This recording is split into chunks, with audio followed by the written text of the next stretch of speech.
Alfalfa versus clover for raised beds. So, which green cover crop do earthworms really crave? Every gardener loves that moment of lifting mulch and spotting earthworms wriggling in the soil. It's like nature's approval stamp on your garden. Worms aren't just a happy sign, they are powerful partners in soil building, constantly improving fertility, aeration, and structure. But here's the question that matters most. If you want more worms in your raised beds, should you plant alfalfa or clover? Both are classic cover crops, but the way they interact with soil and attract earthworms is surprisingly different. Let's dig in. Why do earthworms deserve the spotlight? Well, it's easy to overlook earthworms because they quietly work underground. Yet these tiny creatures are the backbone of soil health. They act like natural rototillers, moving through the soil to break up compaction, improve drainage, and create pathways for air and roots. Their castings are like a slow-release fertilizer packed with nutrients plants can easily access. In raised beds, where the soil is often more contained and dries out faster than ground-level gardens, earthworms are even more important. The more you invite them in, the healthier your garden will be. That's where cover crops come in. Growing green manures such as alfalfa and clover not only prevents erosion and adds organic matter but also creates exactly the kind of environment that earthworms crave. Yet each crop has its own strengths. Alfalfa, the deep-rooted soil engineer.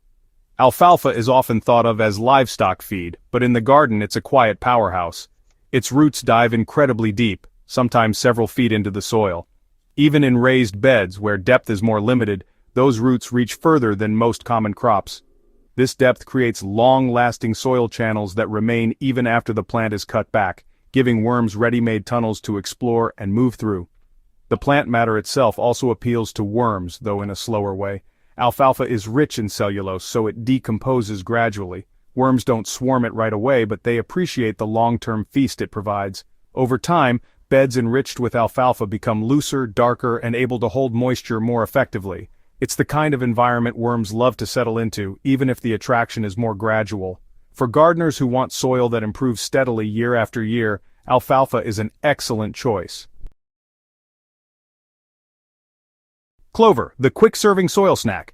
Clover takes a different approach to feeding both the soil and the worms. Whether you plant white, red, or crimson clover, this legume excels at fixing nitrogen, capturing it from the air and delivering it into the soil for plants to use later.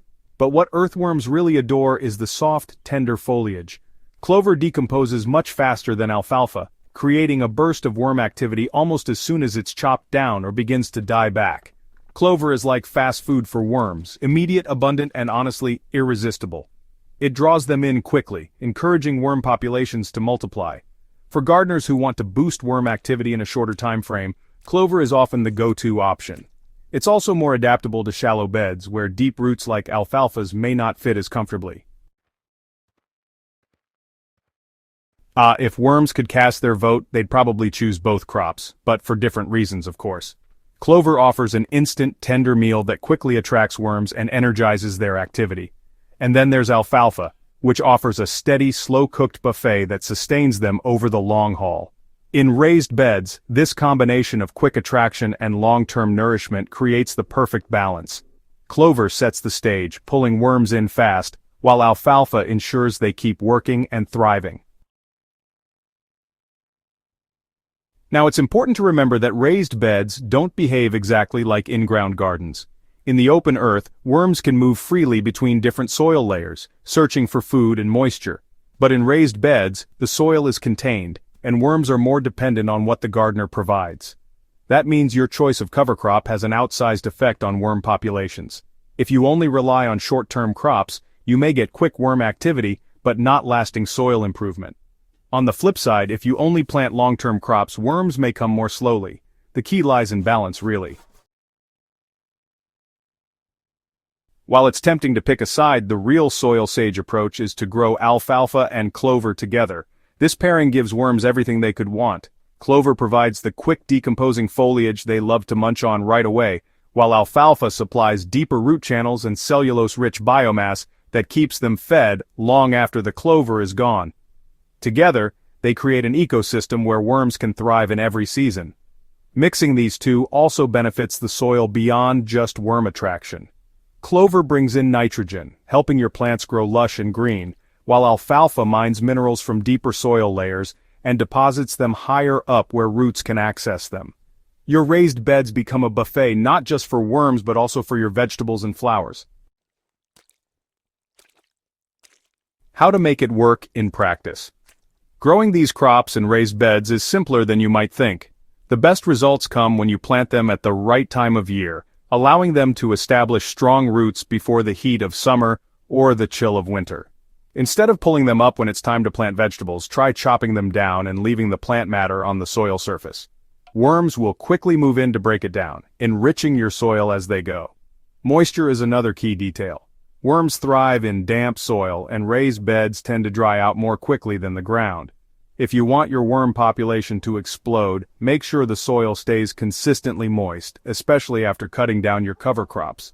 Think of it as creating the perfect worm habitat: food, shelter, and water all in one place. Over time, rotating alfalfa and clover with other cover crops like vetch or rye can add even more diversity to your soil ecosystem. Worms love variety, and your raised beds will reward you with richer soil each season. Common mistakes gardeners make. One of the biggest mistakes is pulling out the roots of cover crops instead of letting them decompose in place. Worms love underground roots just as much as the foliage above. Another common issue is overcrowding, which can suffocate plants and slow decomposition.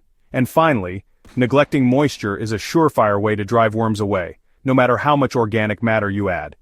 Avoiding these pitfalls ensures that your cover crops actually do what they're meant to: feed the worms, build the soil, and make your gardening life easier. The final verdict. So, which cover crop do earthworms crave more in raised beds, alfalfa or clover? The answer is both. Clover brings them in fast with soft, nitrogen-rich foliage, while alfalfa keeps them nourished for the long haul with deep roots and slower decomposition. If your goal is to build a worm paradise in your raised beds, the best strategy is not to choose one, but to combine them. Earthworms thrive on diversity just as gardens do. Give them both quick snacks and lasting meals, and they will repay you by transforming your soil into a rich, fertile foundation for everything you grow. Closing thoughts. Gardening is not just about what you plant above the soil, but also about what happens beneath it. By planting alfalfa and clover, you're not just feeding your raised beds, you're feeding the worms that feed your soil. Next time you plan your garden, think about what your underground allies crave. Keep them happy, and they'll keep your soil thriving. If this soil wisdom speaks to you, make sure to subscribe to Soilsage Chronicles for more gardening secrets that keep your beds alive and abundant. And don't forget to share this with a fellow gardener who dreams of building a worm-rich paradise. Together, we can grow gardens that truly thrive, one wriggle at a time.